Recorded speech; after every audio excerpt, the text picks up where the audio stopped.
Since the last game, you've been made captain. That must be a tremendous honour. Well, I've not been able to walk out with the armband on yet, so until that happens, I won't be it hasn't really set in, to be honest. So once I get fingers crossed selected for the next squad and I'm able to walk out on the pitch, then it will set in. But the most important thing is how we do as a team. Going back years ago, growing up in the streets of Peckham, did you dare dream that one day you'd be going to a World Cup, leading the England team?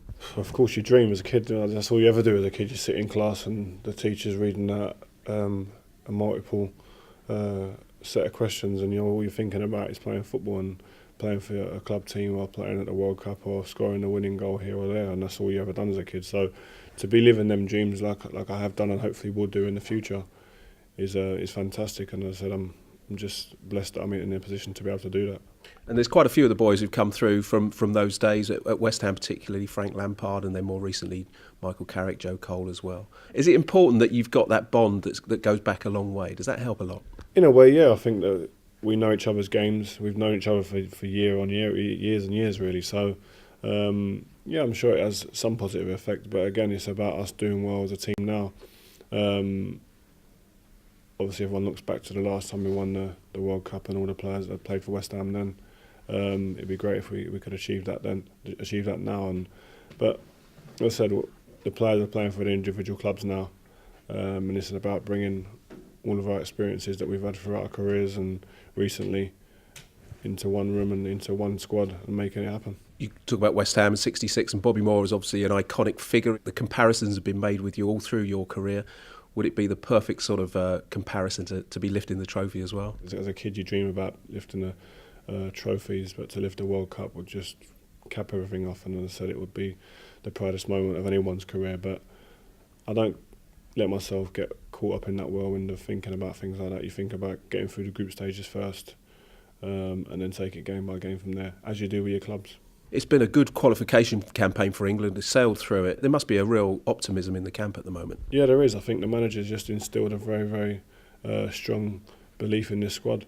We was obviously down a fair bit before that, not qualifying for a major tournament. This manager's been a winner all through his career at different clubs in different countries, and he's kind of brought that winning mentality to the squad. Is what we needed. Everyone's always talked about the players as individuals, but it's about being a good set of individuals within a team framework, and that's what we're hopefully going to be. And obviously you've been at World Cups since '98, although you didn't play back then, but you've had a good experience of them. How different do you think the experience will be in Africa this time? I don't know, hopefully not too much of a difference. I think it's the World Cup is a great spectacle, and I think the most important thing as a player is not to get caught up in all the hype. Obviously, we see the pictures of the fans back at home in the streets, in the pubs and stuff when you win. It's all right, yeah, we enjoy it for that moment, but don't kind of think about it and think, oh, what's it meaning to everyone back home? Are they enjoying themselves? Are they doing this? Are they doing that? We're there to play football and football only, not to think about how the country's dealing with it. We've got to try and go out there and do our best for ourselves, the squad, the fans, and not get caught up in all of the circus that goes around a tournament of this magnitude. Is that something Fabio Capello's also brought along, that sort of single-minded focus on the football?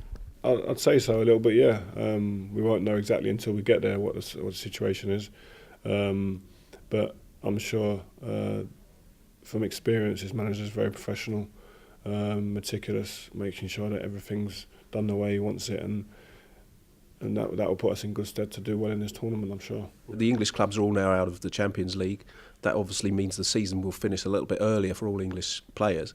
Is that a blessing in disguise perhaps for Fabio? We'll have to wait and see. I'd love to be sitting here after the World Cup's finished and saying to you we were fitter and that's why we got to the final and won the World Cup, and that was one of the reasons maybe. But I think time will tell. I think you can never account for injuries as we've seen in past World Cups. So once we're there and we've hopefully got a clean bill of health, we'll be able to gauge how good or bad it's been for us going out of these stages. But it's not a nice feeling, I'm telling you.